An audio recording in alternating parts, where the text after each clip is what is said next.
first we have the Czech Republic. Please, Vladi. Okay. Can you hear me? I do not need microphone, I think, but okay.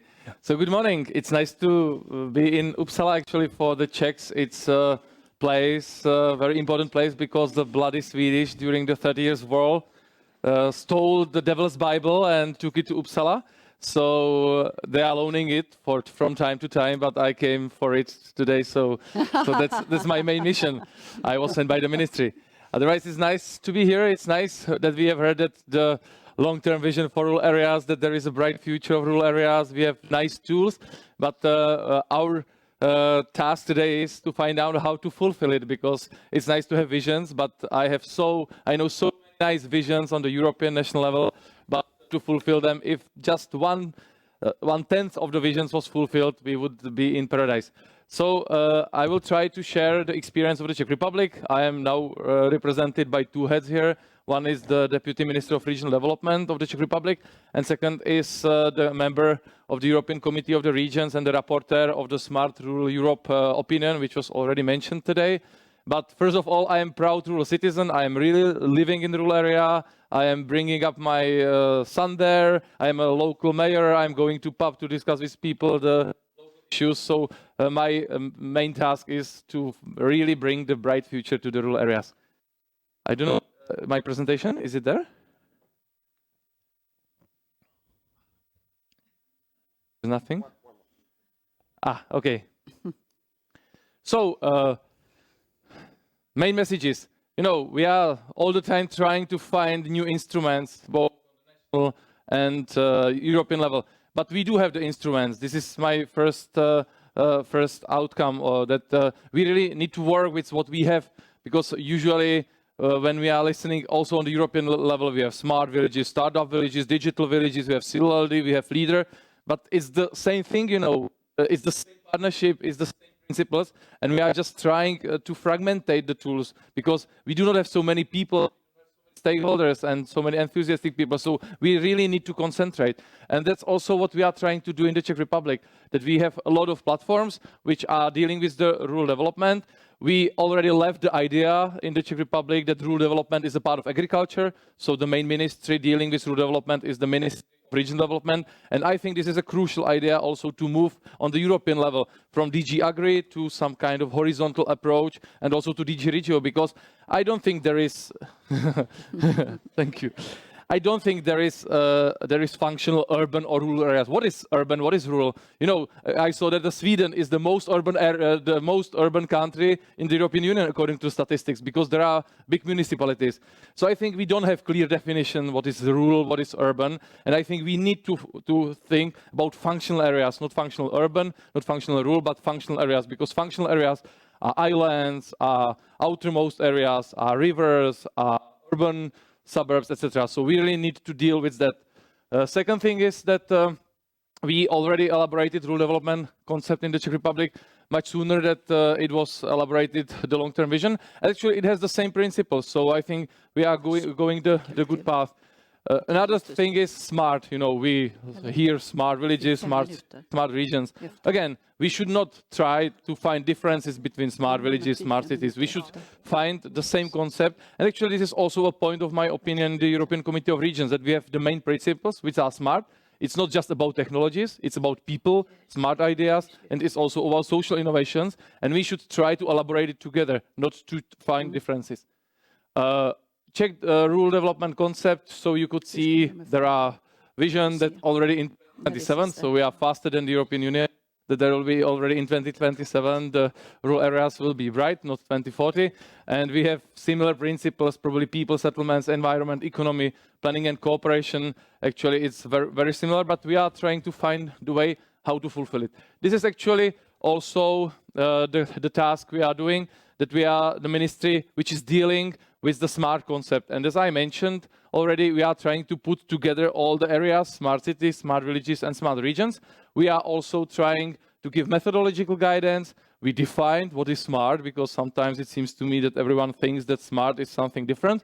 So we define it. We also are having pilot projects, and we are also financing the pilot projects. So from the Recovery Resilience Facility, we have now quite a lot of money for the pilot calls, for the pilot projects, and I hope most of them will be actually done in the rural areas, because it's very much connected to 5G applications, which are now installed in the rural areas, because they are already in the cities for some time. This is actually what is crucial. It's coordination. It's the mechanism how the stakeholders should be heard. So we have different kinds of strategies. The key one is the the strategy of regional development. We have different resources. For the new member states, of course, the European funding is crucial, and also, for example, European Fund for Regional Development is crucial also for the rural development in the Czech Republic, because 60% of ERDF in the Czech Republic is spent in rural areas.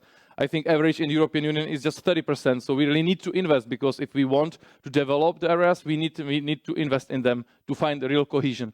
And we have also national programs, and we are trying to communicate and coordinate it on behalf of our ministry, because we are also a coordination body of the European funds. And how we do that, we have very interesting mechanisms, and it's called national and regional permanent conferences or standing conferences. It's a clear mechanisms where the stakeholders, the main stakeholders, are represented both on the regional level and then as an umbrella on the national level. And those conferences, there are people like representatives of LECs, of small municipalities, of big cities, of the regions, of all ministries. And we are meeting twice a year, and we are trying in different chambers, but also on a plenary, to find out what are the key needs, what are the key problems, what are the key messages. And now also we are making a government committee for regional development, which is on the level of the ministers. So the ministers of the government, and on the working level, the deputy ministers will meet every month, and they will be responsible for territorial impact assessment. There will be a rule proofing, and all those things will be done on this committee, coordination of the interventions, etc. So I think the coordination and real cooperation is needed. And we also created, as it was mentioned, the National Rule Platform, and we also launched the Rule Pact. And actually, we did it during the Lednice conference, as it was mentioned. We put it on website, so anyone can apply. You can apply to fulfill the Czech Rule Pact, so you are most welcome to just register there. And we wanted to do something as a mechanism which is just being interactive and being that anyone can engage. Any mayor, any citizen of the rural areas can just sign and give his commitment, just to see what different the main stakeholders, the associations put there as their commitments. For example, our ministry put their commitment that we will support 5G network.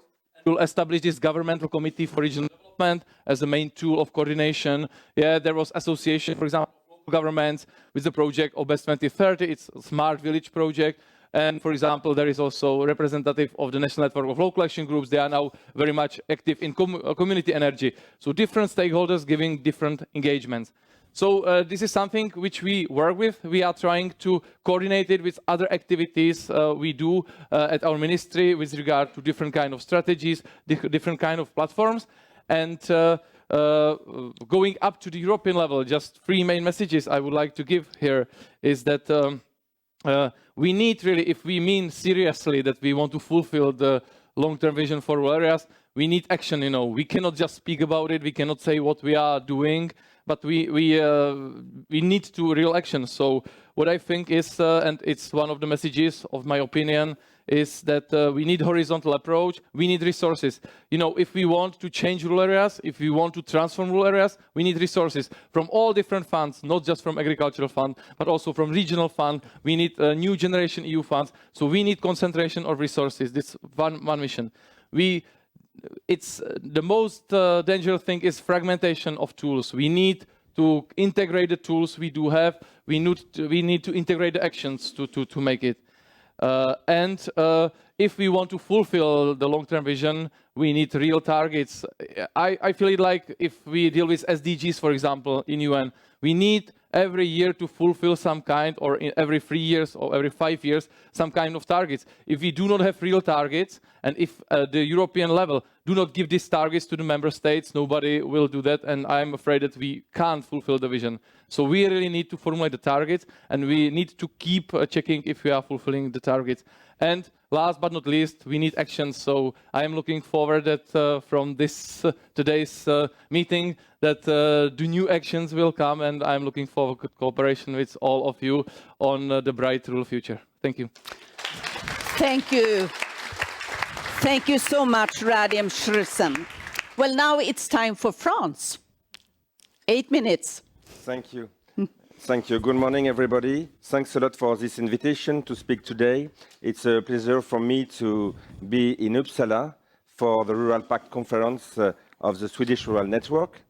The French Rural Agenda has just celebrated its 3rd birthday. This is an opportunity to look at the outcomes of these initiatives. First of all, the French Rural Agenda was obtained thanks to the mobilization of a large number of elected officials and associations such as Leader France, the French National Network for Leader. Before that, the concern for the rural territories in France was quite low. This approach also begins thanks to the European Parliament resolution of 2018 on taking into account the specific needs to rural, mountainous and isolated areas. So in 2020, the French minister in charge of territorial cohesion set up a mission made up of local elected officials and parliamentarians who consulted 180 people. In July 2020, almost 200 proposals were made to improve the lives of residents in rural areas. The main objectives were to put the inhabitants of rural areas back at the heart of the territorial cohesion, provide differentiated response to diverse realities, and give rural areas their full place in the organization of our national territory. We, therefore, fund in this rural agenda proposals regarding institutional, financial, and fiscal, cooperation and reciprocity, for health, disability, school and youth, in favor of culture and sports, for association and public services, housing, economy, mobility, ecological transition, etc., etc. For the follow-up of these proposals, a monitoring committee was set up under the authority of the Prime Minister. A referent is also appointed in the cabinet of each minister and a sub-prefect, a civil servant, in each department from France. So, what's the result today? Most of the actions, of the 200 actions, have been carried out. But for the actors of the rural areas, it is, above all, a better consideration of ruralities in the general system. They regret that there is no specific measures with adapted and additional budgets. The government, on its end, welcomes a participatory method, the 181 measures put in place, and 10 billion euro mobilized.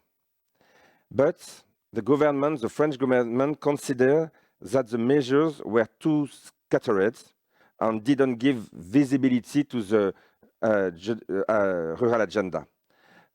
For the future, a new France Ruralité plan for France, will be presented, and so in the coming weeks by the First Minister, with 4 work streams: public policies for the rurality, improvements of rural amenities, reform of rural revitalization zone, which are areas where aid is concentrated, and engineering program for the small villages, because we have a program for the town, we have a program for the small town, and the French government wants also an engineering program for the small villages. To conclude, we can be satisfied with the better consideration of rural areas, and we also have obtained measures in favor of the mobilization of European funds by rural territories. We can be satisfied with a better consideration of rural areas since 2018 by certain member states, but also by the European Union, thanks to the Commission's long-term vision, rural proofing, or the rural pacts, because we must always reiterate at the French responsible, but also European official elected people, that rural territories are not a problem, but a part of the solutions. Rural territories play a major role in energy, ecological, and economic transitions. They are repositories of renewable resources, precursors of the circular economy, and short distribution chains. Rural areas guarantee cultural diversity and the identity of European Union. All rural areas are therefore worth an agenda or a pact for their future. Thank you very much.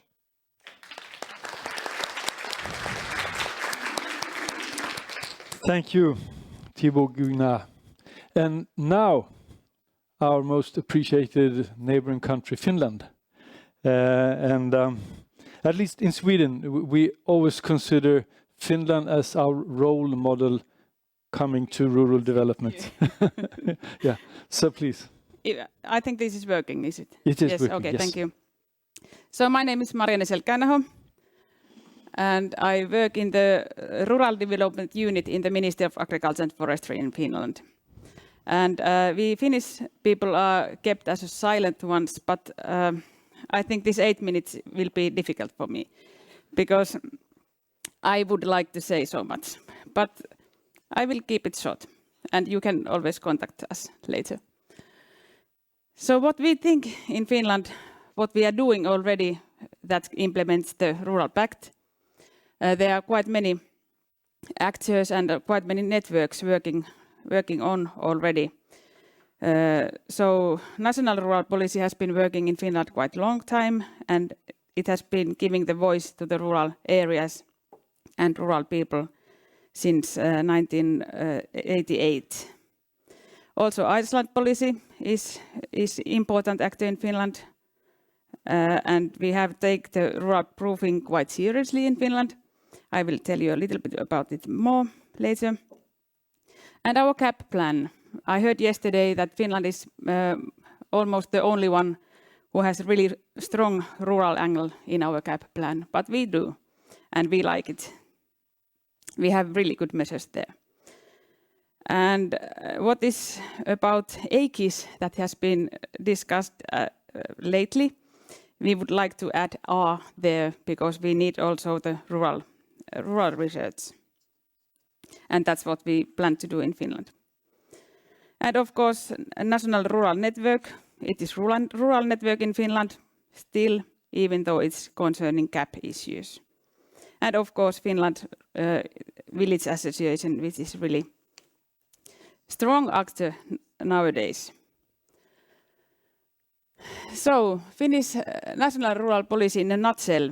It has been working still quite many years already. It is really cross-sectoral and cross-administrative. So every ministry is part of this and discussing about rural issues. And this is really important and strong actor in Finland. And this is mainly, I could say that it's a main actor in Rural Pact in Finland. And of course, Iceland policy as well. So there is this permanent advisory board that are giving the voice to the Iceland issues and Iceland people, even though they are not so many, but they are really important. And as well, you know, I will show the map later. The rural proofing has become really important nowadays. And we heard yesterday about the Swedish landscape and rural areas and how sparsely populated Sweden is. But when you think that in Finland we have half of the people than Swedes do, so that tells you something about the sparsely populated areas. And all these dark green areas are sparsely populated. And you know that we have the really wrong boat with Russia. And that is the reason why we really need rural actions in the eastern parts, because we have to make the area safe. And we have to have actions and people there. So we have had this national discussions about that, and there are plans that how are we going to make the eastern border safe. But the rural proofing is really important, and all the rural actions are really important in Finland, as you can see in the map.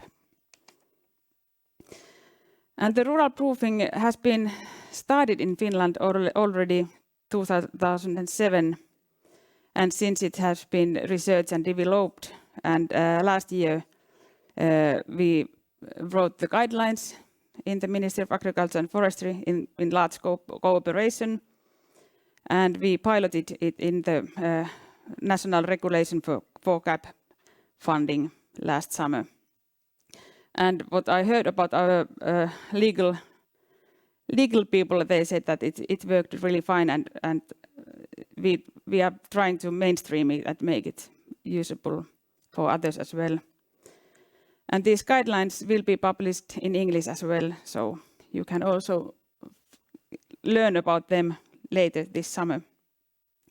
This is really, I think, familiar with all of you who have been working with rural proofing, but you can see these elements, what we have been planning to these guidelines, that how you make the rural proofing when you are making the legislation.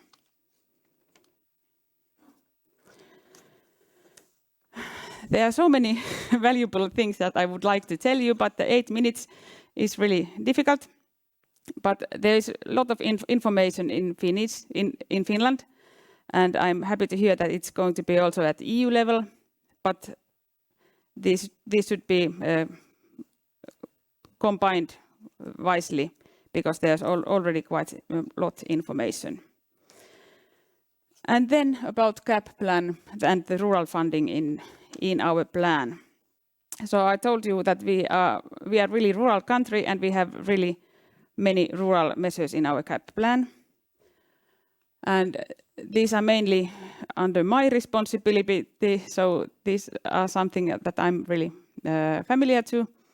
And when I was talking about the Rural Policy Council and Iceland policy, they are giving the targets and the discussions behind needs. And CAP funding is for the needs which are found out in the large cooperation. So we have heard about digitalization, so broadband investments are really important in our CAP plan, and we have invested a lot for that purpose.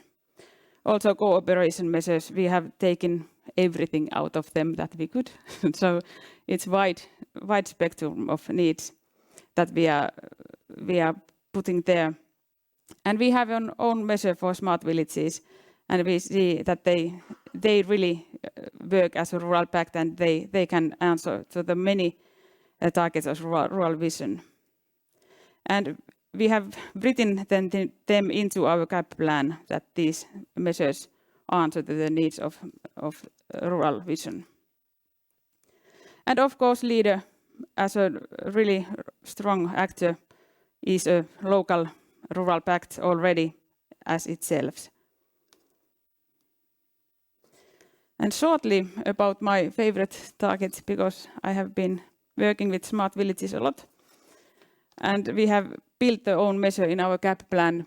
And yesterday somebody was talking about the EIP projects, and we have built the measure to work a little bit the same, not all the same needs, but a little bit the same. Oh my God. A little bit the same methods than they are in EIP innovation projects, and we are really hoping that we will find the rural innovations there. And other important actors in Finland, of course, our loved and well-working national rural network, and of course the village association that are really important actors and networkers, and rural village association as a co-partner as well. But we are doing a lot of this in Finland, and we will do it in the future as well. And we would like to have some support from the Commission side, and of course we need the tools for rural development in the future as well.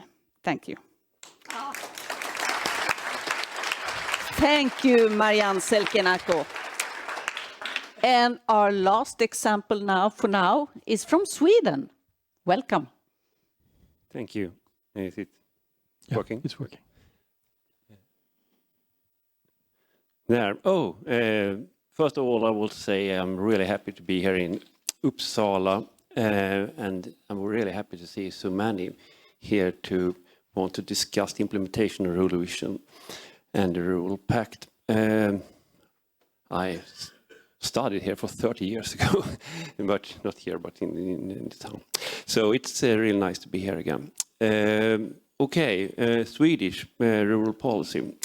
Like the Rural Vision, Swedish rural policy has a coherent approach and takes as a point of departure the activities in many policy areas that they contribute to the development of rural areas.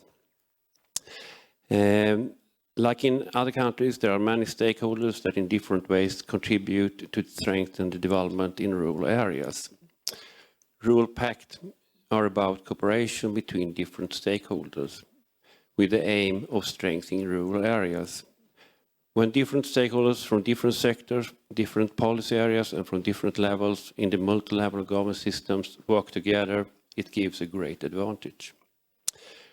Rural Pacts consist of several stakeholders that together in different ways carry out activities to raise rural issues higher on the agenda. And they produce and spread knowledge about rural areas and their development in different ways. There are already many committed stakeholders who promote the development of rural areas in Sweden, stakeholders at both national, regional and local level. There are also many project collaborations, networks and platforms. We in Sweden think it's important that rural pacts should not build a parallel system.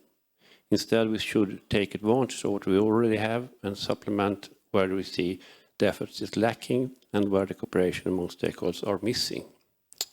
We have started our work by making an inventory of what's going on. The Swedish Rural Network conducted a workshop with broad variety of stakeholders to identify ongoing activities and ongoing cooperation with the aim of strengthening the development of rural areas. The Rural Network mapped what activities, projects,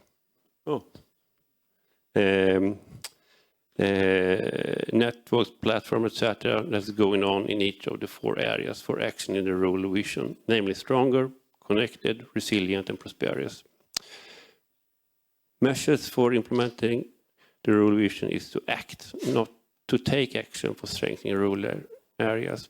The inventory identified actions are going on. Rural Pact is cooperate and do things together in order to strengthen the development in rural areas. The key is to take actions together. Cooperation in Rural Pacts can be on different levels, on EU level, national level, regional level or local level. The cooperation can be between policy stakeholders, organizations, civil society, businesses, universities and also citizens. As an example, for stronger, we identified what actions were ongoing here. Examples are foster business development, support commercial services, develop digital skills, strengthen the rural municipalities, foster social innovations, promote innovate service solutions and rural proofing. After that, we also identified where there are cooperation going on in order to promote rural development. And when we come to stronger, some examples are the Swedish Rural Network, LEADER, Working Group of Smart Villages, Working Group of Public Transport on Islands, Service Forum, Youth Up North and Rural Week, like we have now this week, and rural parliament. We are not fully done with the mapping yet, and therefore we can't say for sure where there are gaps or where we need to strengthen. Although we are not finished, we think it's a valuable work, and we have got a view of what activities is ongoing and a good overview of the cooperations that exist. And we have been pleasantly surprised by the large number of activities and cooperations. I think the mapping is a very important first step, and it's never going to be fully complete. But we are now more aware of what's going on, and from that we can improve our rural pact system where it's needed. Thank you very much.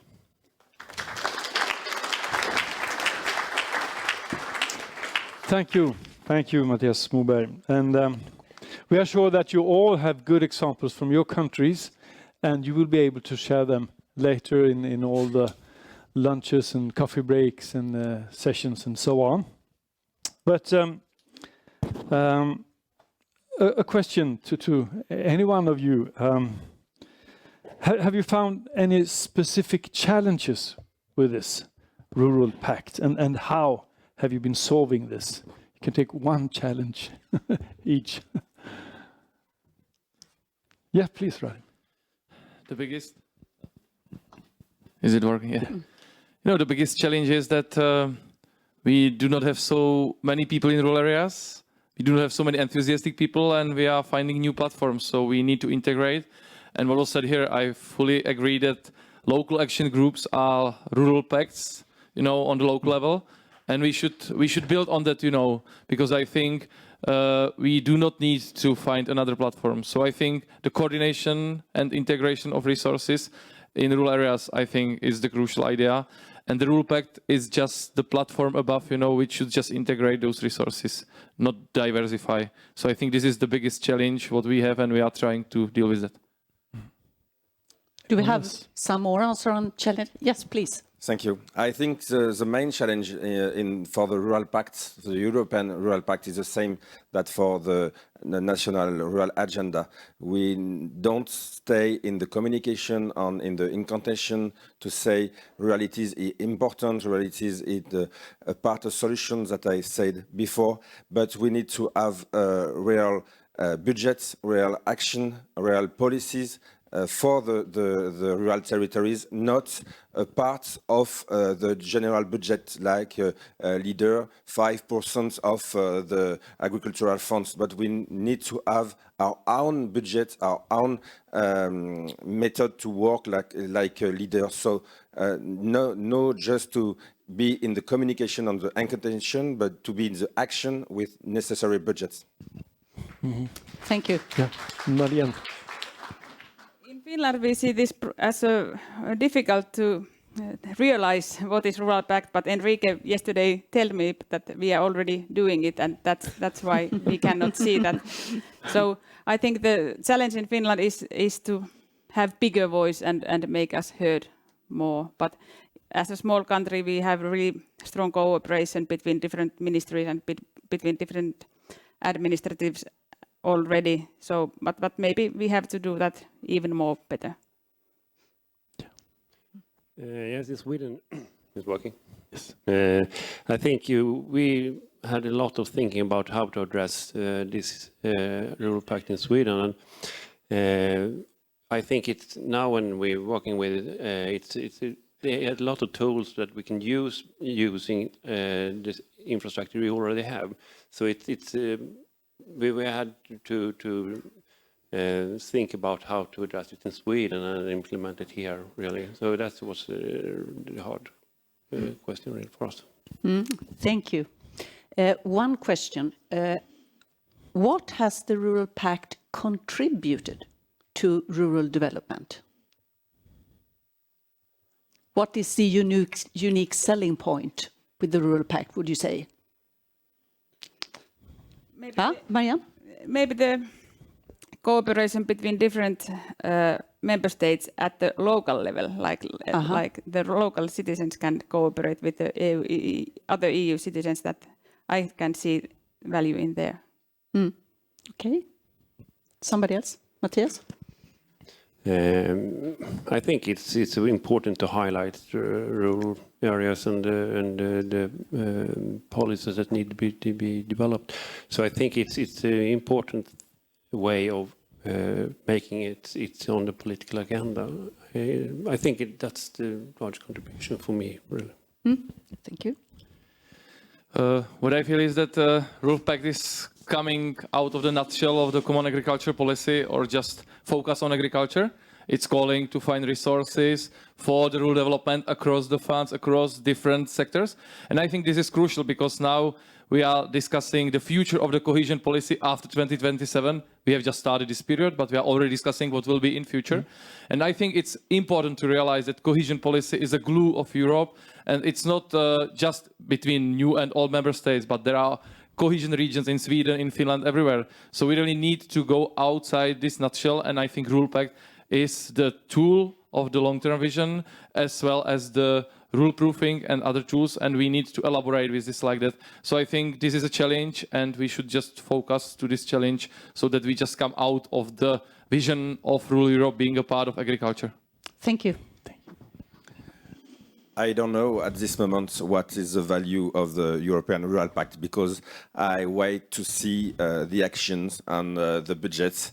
But one value perhaps is the European Rural Pact recognize the ruralities, have a definition for the ruralities areas, and I think if we want to work in the topics, we need to have a definition of the subjects. And today we have a best recognition of rural areas and rural communities. But wait and see. Okay. Thank you so much for our panel.